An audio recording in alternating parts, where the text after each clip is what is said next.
Everyday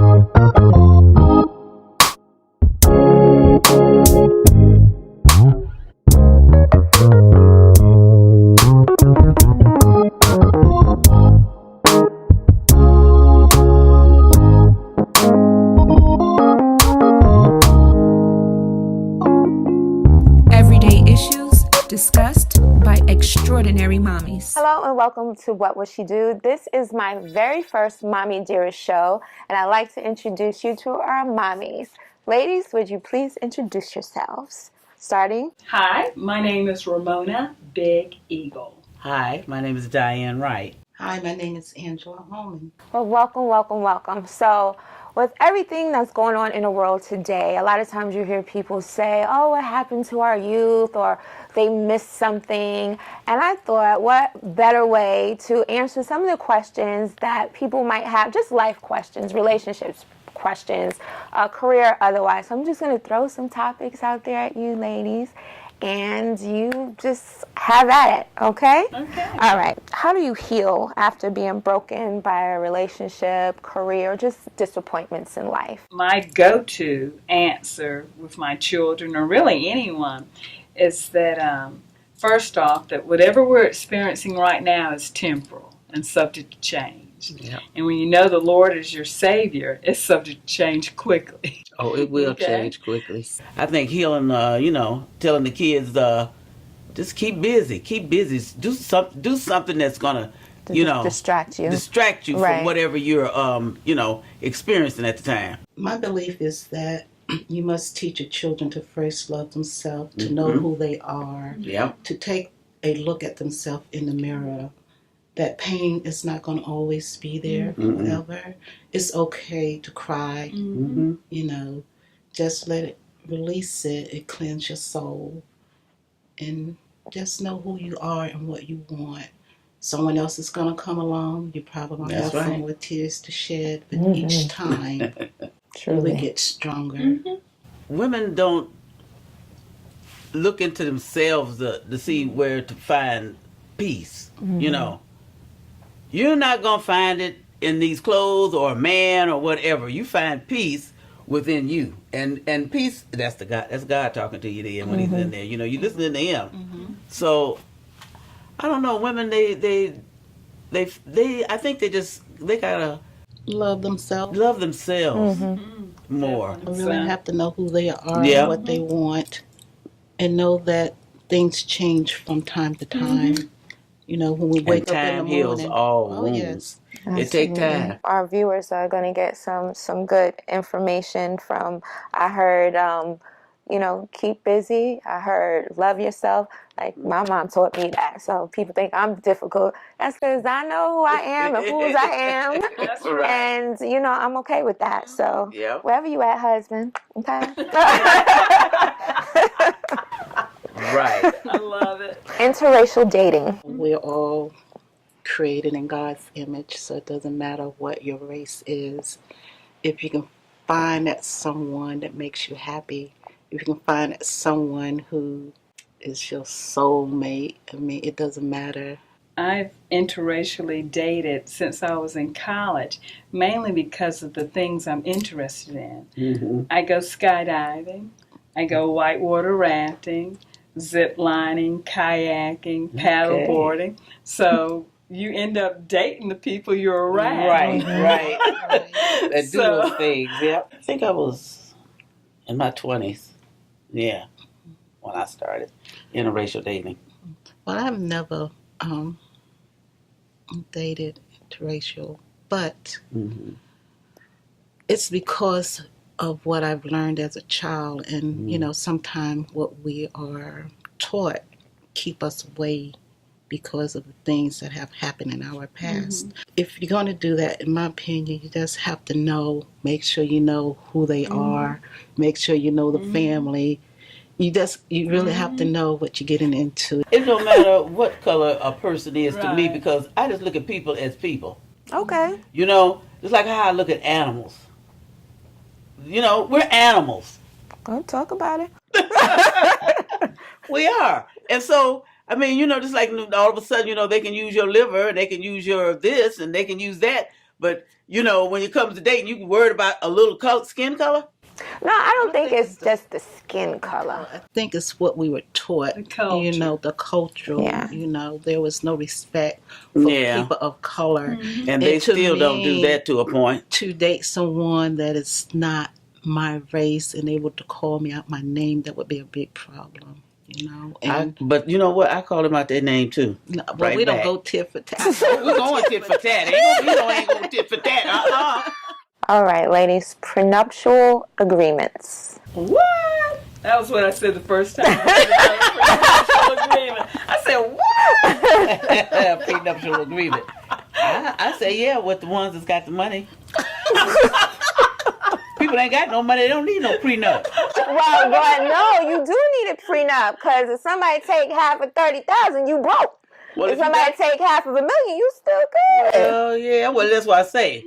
But if I ain't, I got to be in the millions because if I was just 30,000, I wouldn't even probably worry about that. I don't have a problem with it. With the prenup. Because I'm going to have my money on the side. That's what I'm talking about, girl. That's what I'm talking about. I like it. My mother always said, don't never tell. You'll never let the right hand know what the left hand is doing. Always keep an extra bank book somewhere around. That's right. Okay. I just always been amazed by the whole thought or idea of prenuptial agreements. When you get married, the thought is you're marrying this person because you love them unconditionally. Some change. So if you along the love way. them unconditionally, It's not like that anymore. I know it is totally It's different not. nowadays. People get in with They love them with If conditions. this doesn't work out, then I'm gonna get out, and I want to make sure I get to keep what I came in with. In that, that people stayed married back in the day. What do you think is the difference between then and now? Like, what have we lost that these relationships aren't surviving? I don't think that it should have been that way. We have lost respect for one another. I don't think that people should. You gonna get tired of a person after so long. No, you really don't if you love them. These people now. I don't know if the young people. I guess I must think like them. I don't know. I'll be with somebody a while and everything, but after a while, I am tired of them. That is because that is not the one. You find the one that you Right one. Right. I must. You know what? I only had one. I don't. Maybe he was the one. Okay. Because he got killed in Vietnam. Okay. So I never know. Gotcha. And then the one I did marry, well, he was a jailbird. People go to jail, they act like they want to go back, They get out and they want to go back. What is up with that? Right. So speak to our boys on that topic. A lot of our boys, we're losing our young men on the street to violent crime. Speak to those boys, our sons, our nephews, our grandkids. Like, what would you say to those kids to kind of get them? I said they need to listen to women more. Oh, tell them something. This is the platform. They need to listen to women more because it's not working their way. Okay. But they seem to have kicked their mothers and everybody else to the curb. The younger generation is just a different generation. I don't even know where their minds are, really. Okay. And that's why I'm doing this show. So speak to those people. Like, if they're not listening to the women, and now maybe somebody's in jail and they can see this. Like, what do they need to hear to kind of be like, oh, I never thought about that. Or my mom never told me that. Or maybe they never had a mom. What do we need to tell these boys, these young men? The ones that never maybe had a mom or anything, would they be listening? Some people are open to some other, sometimes it's easier to speak to someone that is not close to you. It's easy. Like sometimes I tell my son something and I know what I'm talking about. Okay. And he'll act like, oh my, and then he'll come back to me a week or so later and say, oh, guess what such and such said. I'm like, don't tell me like that's news. That's the same thing that I just told you. So somebody might be more receptive to hearing it from any one of us. I always tell my grandkids that they have to find that one person that they feel comfortable with, that they can go to and talk to. And also, you're going to meet people out there in the world, but you need to choose your friend. You don't allow them to choose you. Right. So I tell my grandsons that because they are black men in this society, and they need to understand the importance of knowing who you are, knowing your surrounding. And I tell them, if it looks wrong, If it feels wrong, you get out of it. You don't stay Right. there. Mm-hmm. And if you're driving, you know who's in your car, know what they have on them. Because if you're stopped and they have something on them, you going to jail with them. So choose your friends wisely. Know who they are and know who you are and know what path you want to travel.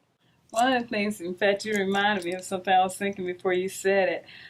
In our society, it seems like young people and older people, really, just society as a whole, have lost their way. They've lost their convictions and commitments, which, overflows into everything, marriages and everything. Our moral compass. In the movie Black Panthers, in which I screamed and cried and yelled and okay, one of my favorite lines was when the mother, I can't remember all the names, but Angela the mother, Bassett. yes, when the mother, when her son was, challenged, and he was fighting, she said, "Tell them who you are." Yep. That was the best part. At that point, I'm standing up, I'm screaming, I'm yelling it, okay? Because that's what it was all about. Tell him who you are. Right. And she was saying, don't just tell him, but show him who you are. You come from a long line. You cannot go down like this. You are a king.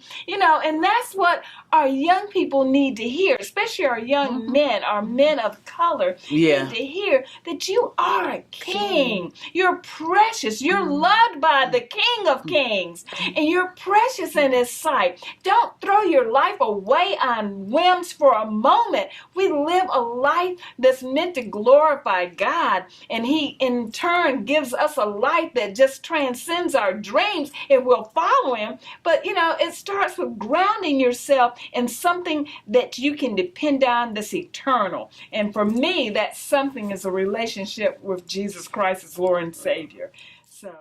So we just gave a very powerful message to our young men. And I have two things. So it said that it takes a village to raise a child. And why is that important? And what do you have to speak to the lack thereof in today's society? In the neighborhood, it's just like they move in, but nobody we don't have people come over and introduce themselves or say anything. You don't know who's living next to you, But I make it my business to get out there and find out who's in my corner. Yes, I agree. That's me. When people move in, I go and meet them. I usually take a pie or something like that. I would say it's the traditions that we have lost and the respect that we don't have for one another. Today, in this world, everybody's for themselves. They don't think about the person that they're living next door, or the old lady down the hall that you might want to go and take her to the store, just pick something up for her. We don't think anymore. We don't use what we was taught as we were children. Like today's kids, they're going to do what they want. You have to tell them 15 times before it get done, and then it's not done correctly. So because we don't have those traditions and we don't spare the rod, it's one of the reasons. I think sparing the rod is the problem. Why we have that now? The sparing the rod or not? Not sparing. When they need the rod. Yeah. And parents don't want you saying anything to their kids. You can't. Right. You can't say nothing to them. I was going to go into daycare, but I just couldn't do it because I knew I had to deal with the parents. Years ago, family lived together and everybody was as one. So if my aunt saw that I was doing something wrong, it was okay for her to correct me. That's right. We don't have that. We don't have the respect for one another or the trust. Right. And that saying, it takes a village to raise a child, it comes from that era when everyone helped those parents raise that child. The teachers, the politicians, the parents, everyone worked together in bringing up the next generation. Sure did. We've lost that, so this generation has no idea what that means. We don't have that cohesiveness. We don't have that bond within our neighborhoods, our communities anymore like we used to. So to go with that saying, it takes a village to raise a child, we'd have to introduce a whole new concept to this, generation nowadays. You and would. I can't really say it would be approved or accepted, but that's really what it takes. It needs everyone, our communities need everyone looking out for each other. Right. So I had a question from a young man, actually, and he wants to know, what can men do to sweep ladies off their feet? Be honest. Bring flowers when you come. Okay. Buy Something. me Bring books something. and read to me. Bring I like that something. too. A man that reads to me, Empty-handed. Yes. Play with your hair. buys Yes. me a book and reads to me. Oh, hey, it's a done deal. Come with the truth.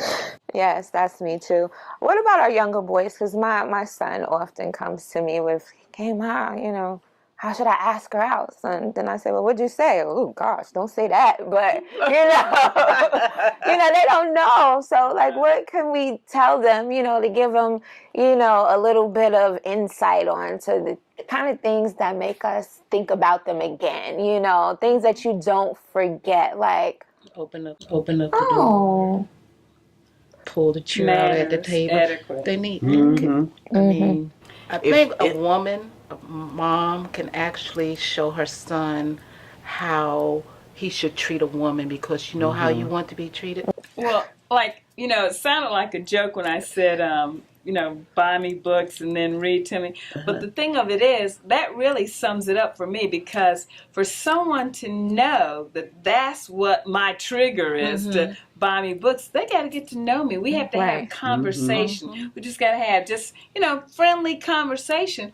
And because I don't ever just tell a person, they've got to discover Right. that's what Yeah. my thing is. Yeah. And when a person takes the time to get to know you, conversation, and they find out, what your trigger is, if you like, flowers, if you like, taking me out to dinner or to plays. And when they discover that, and then they follow through with that, then you know that person's, they're pretty solid, because it took time to find that out. Right. And then with the information they find out, they follow through. Because nowadays people don't. They're a lot of times guys are interested in one thing, and One if thing it's not, only. their thing. They are interested in what your thing is. So how do we teach our young women to be ladies? Like they say, women teach their sons to be gentlemen and fathers teach their daughters. How does that go? Men teach their sons to be men and their moms teach the sons to be gentlemen. And then mothers teach their daughters to be women and fathers teach them to be ladies. That's Right. Okay. I believe that a mother can teach her daughter by setting examples. You carry yourself like a lady, your daughter gonna carry herself like a lady. Exactly. So true. True. And unfortunately, in today's society, there's so many single parent homes. Yeah. So young girls don't have that father figure. They don't have that father that teaches them to be a lady. As you said, the moms teach the young girls to be a woman, but it's the father that teaches them to be a lady. And unfortunately, because they don't have that father figure or have a good example of a father, they're seeking a father and all the guys out here that they meet. And so because of that, I know of my daughters, because my husband and I were divorced after our third child was born.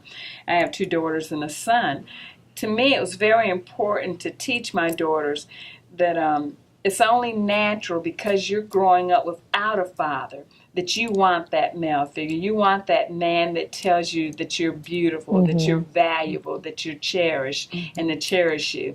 But guys, a lot of times, will tell you what you want to hear to get what they want. Exactly. So, I mean, it's important to tell girls that, because they don't know that. It's important to let them know how a young man should treat them and how they should expect a young man to treat them, and the signs of a male devaluing them, signs of a male using them. Because they won't know if we don't tell them. That's true. And the street's definitely not going to tell them. Teach you, you'll learn the hard way. So how do you know if he's a keeper? Stay with him for a month. Just 1 month? You know, it might not be that long. It might not take but a week. Well, yeah, you can find out sometimes a day. You'll or find two. out right away. So Right. true. It don't take long to find Watch out. those red flags when they start popping. You know something And wrong. pay attention Gotcha. to them too, because Yes. they really trying to tell you something, Yeah. but people don't listen. They just bypass that.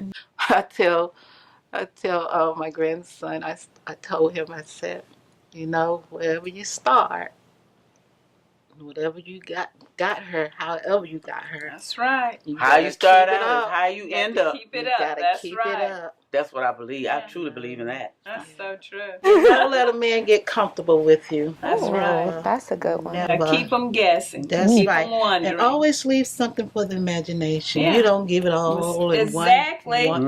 See, now you know we're talking about old values. That's exactly right. Yes. You know, now girls go out and everything's out there. Oh, There's nothing left to the imagination. You can look and see. What would you offer to our young ladies? There's so much body shaming about not having enough or having too much of this or that.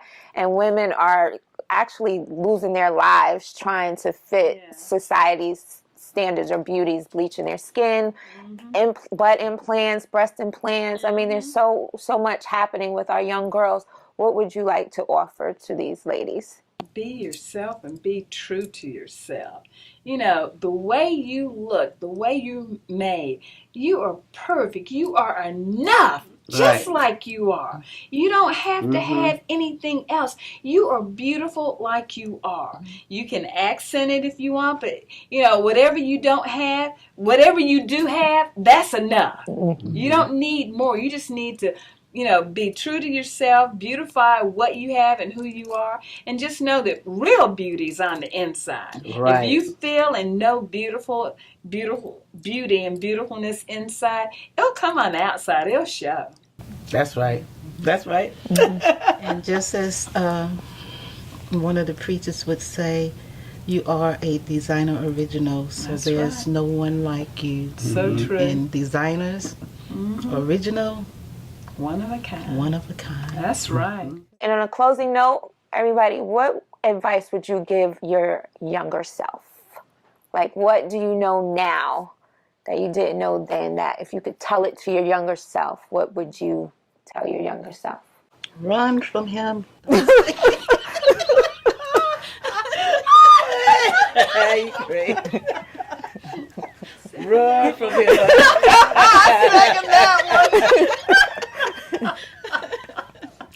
I think I let it be just like it was. How it came along in my life. Let my life be as it is. I don't think I would tell myself nothing. No.